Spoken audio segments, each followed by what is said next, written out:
Camp Vantine had been dying for longer than anyone still breathing could remember, and on the frozen morning its last pipe split behind the pantry wall. The only person left to hear the sound was 23 years old. Junior Vantine heard it the way you hear a bone go, a dull, wet crack somewhere inside the body of the house, and she did not move from the hearth. The cold in the great room smelled of wood smoke gone stale, and something older beneath it, the mineral breath of a building settling back into the mountain it had been cut from. She had learned that smell by heart across 2 years of tending it. The floorboards under her wool socks had stopped being cold and started being a kind of pain. Beyond the black glass, 90 acres of Adirondack pine stood locked in white, and Sorrel Lake was a flat plain going gray at its edges, where the short afternoon had already begun to fail. She was down to $616 and a car with a slipping transmission. And the gauge on the furnace tank read below the red line. And none of that was the reason she stayed. She stayed for the clock. It stood against the north wall, where it had always stood, 8 feet of black waxed oak, carved with grape leaves and something that might have been thorns, its brass face gone the brown of old pennies. A row of letters marched beneath the 12 that she could not read, not English, not any alphabet she had been taught. Her grandfather had wounded it every Sunday of her life, and in his last year, when his hands shook too badly to be trusted with anything that mattered, he had taught her the way of it. 8 turns, no more. Let the weights fall slow. You keep her going. Ambrose Vantine had told her, his voice by then more air than sound. Doesn't matter what else, you keep her going. He had been dead 11 days. Her brothers had not come to the house in those 11 days. Garrick had called the funeral home from 300 miles south to argue the price of the casket, and Colm had texted a single line about the reading of the will, and neither had asked who was sitting with the body of the man who raised all 3 of them. Somewhere south, her oldest brother was warm, and she was here. And the fact of it sat in her chest like a swallowed stone. The clock ticked. She had not wounded it. She had not touched it in the 11 days, had not had the heart, and it should have run down inside of 8. And it was ticking, steady as a pulse, the brass throat of it swinging behind the little glass door. Her phone buzzed against her hip. The lawyer's office in Lake Pleasant, calling to say the estate would be read on Thursday, and that her presence, the clipped voice added, was requested but not required. She looked at the clock, keeping its impossible time in the ruin of the cold, and something in her already understood that what she would carry out of this house would not be the thing anyone meant to give her. The law office of Miriam Ostrander occupied the 2nd floor of a converted bank in Lake Pleasant, and it had kept the bank's old vault door in the hall like a trophy, a great steel wheel no one had turned in 50 years. The conference room smelled of coffee scorched on the burner, and the lavender oil the paralegal used on the table, and the radiator beneath the window knocked twice and went quiet. Junior sat in a chair too big for her with her hands in her lap. Across the polished expanse, Garrick had already made himself the center of the room. He wore a watch the size of a drawer pull, and he checked it, a flick of the wrist, a glance down. Before he had been seated a full minute, and then again, while Ostrander was still squaring her papers. A silver bud sat in his left ear, blinking, and every so often his eyes drifted to some middle distance as a voice, only he could hear, said something, only he would answer. Cologne had come into the room ahead of him, sharp and green. He had driven up in a blacked-out truck longer than the room. Least, Junior knew, against money he did not have. Colm sat beside him in a good coat, saying nothing. The safest place in any Vantine argument was just behind his brother's shoulder. Ostrander read it plainly, because there was little enough to divide, and no ceremony would have survived the room.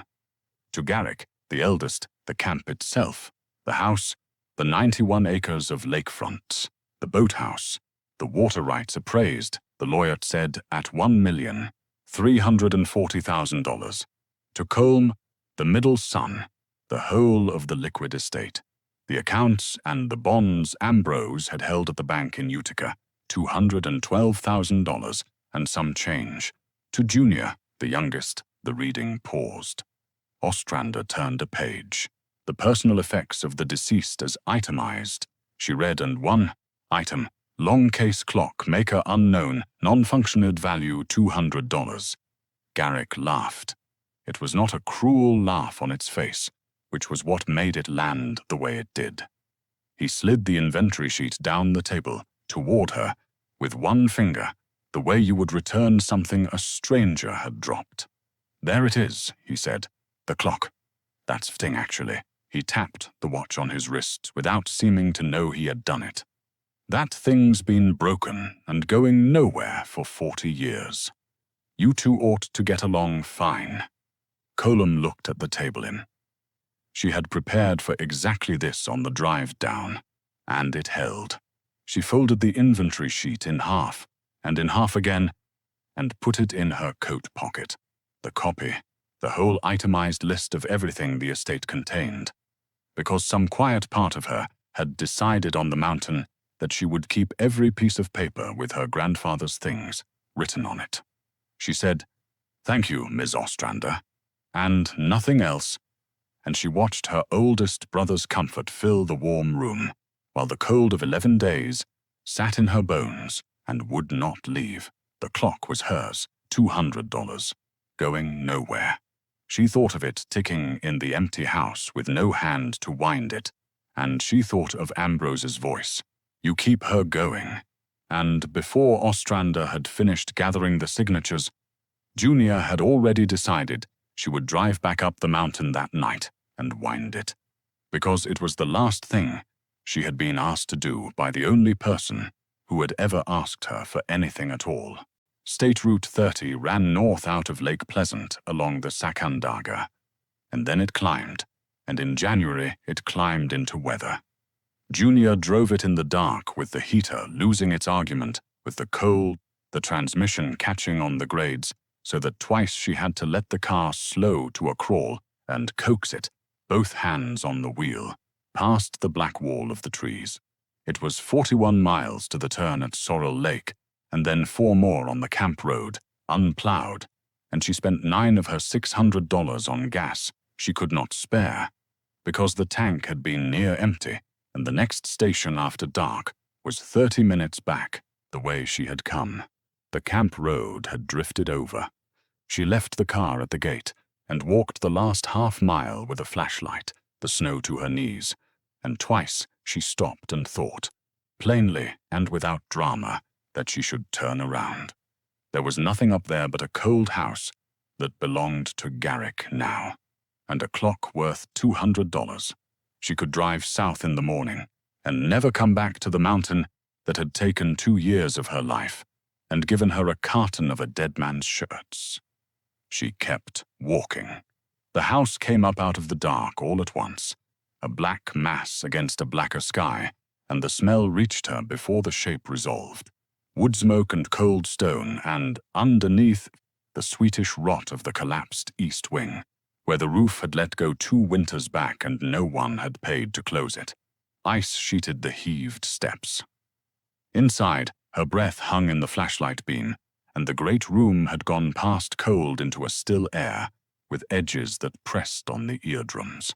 The frost feathers on the windows had thickened into a second glass, a dead man's house going back to the mountain, and through all of it, from the north wall, in the dark, the clock was ticking. She stood in the doorway, with snow melting off her boots, and listened, and the sound was wrong, and she knew it was wrong before she knew why. She crossed the room and put the light on its face. The hands had moved. 11 days without a hand to wind it. 8 days passed when the weights should have struck the bottom of the case, and stopped, and the hand stood at 9:42. And when she pulled back her sleeve, her own watch read 9:42 as well. To the minute, the two of them keeping the same impossible time in a house where nothing else was left alive. She opened the little glass door over the pendulum to still it, to prove to herself it was only a clock, and that was when the flashlight caught the weights, and she saw that they were not iron. The weights hung on their chains, where they had always hung, 2 of them, shaped like the plain iron cylinders any clock this old would carry, except the light came off them wrong. Iron drinks light. These threw it back, a dull warm sheen under a skin of tarnish, and when Junior cupped the lower one in her palm, it was heavier than iron had any right to be for its size, and cold in a way iron did not go cold, a cold that pulled the heat out of her hand and kept it. She set the pendulum swinging again, and went looking for the reason with her hands. She had cleaned it 100 times and never once measured it.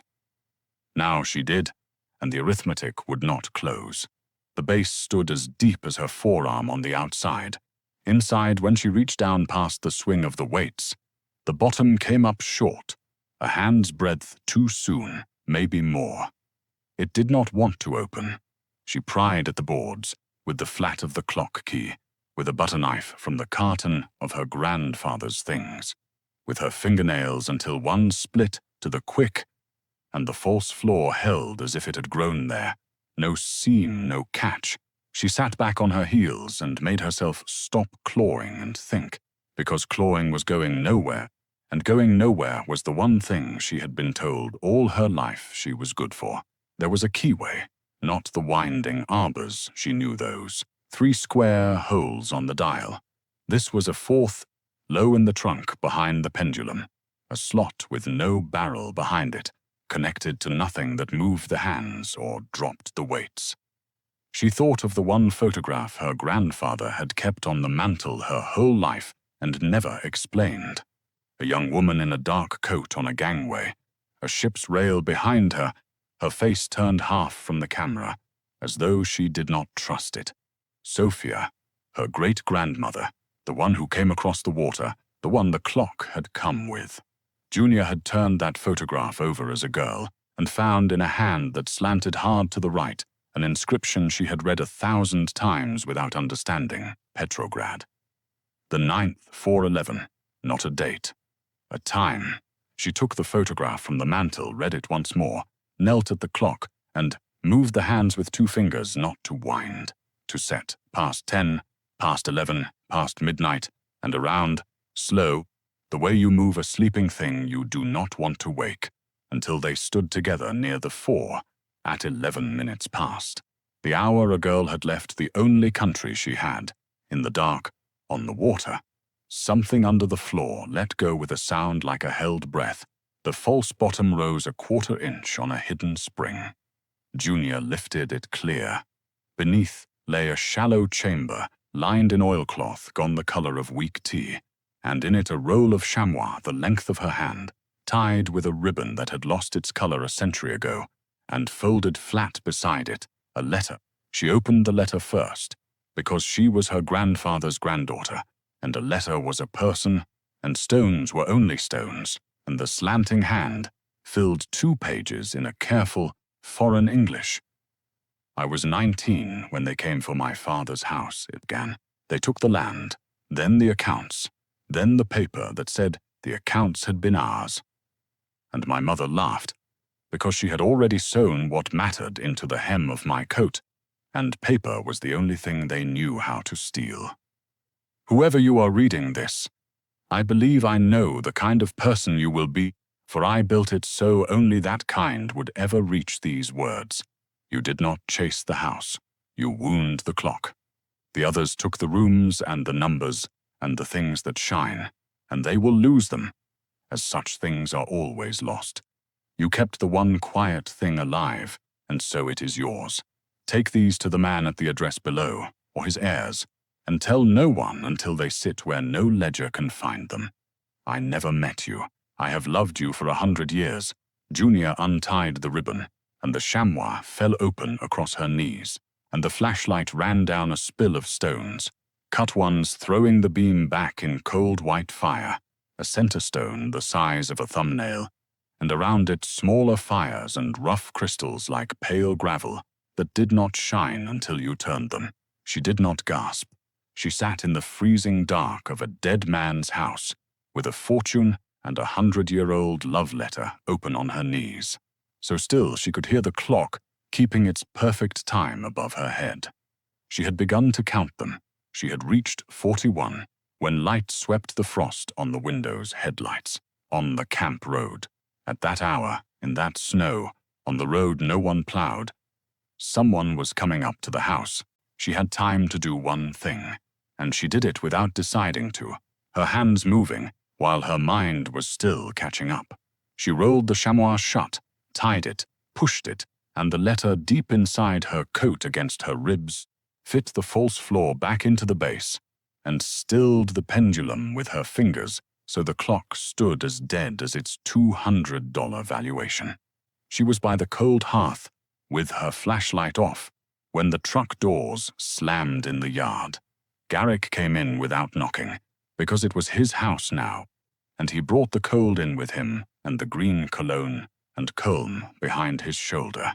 He had a battery lantern and a clipboard, and the particular energy of a man who had driven 300 miles at night to reach somewhere before anyone else could. Merle said your car was at the gate, he said, which told her he had been paying a man in town to watch the road watch her the whole 11 days he had not once called. Figured I'd save us both a trip. I'm listing the camp Monday. He checked the watch. He walked the great room with the lantern held high, cataloging, the light swinging across the frost and the ruin, and every few steps his eyes went to the middle distance and the silver bud in his ear, and he murmured something to someone who was not in the room, and he did not once truly look at his sister standing 3 feet from him with 100 years of the family's blood sewn against her ribs. You'll want to be out by Friday, he said. Everything in the house conveys with the house. That's how it works. Contents go with the sale. So don't take anything that isn't on your little list. He glanced at the clock, and his mouth did something small and satisfied. You can keep that. God knows I don't want it. I'll Saturday, Jarek, Colm said, quietly. Garrick said what? Colm said nothing, because there was nothing safe to say. Junior did not argue the law with him, though she had the itemized inventory folded in her pocket and already knew, the way she knew the smell of the smoke, that a clock listed to her by name in a signed distribution was hers, and conveyed with no house on earth. She let him believe he was handing her a broken thing out of the goodness of a full stomach.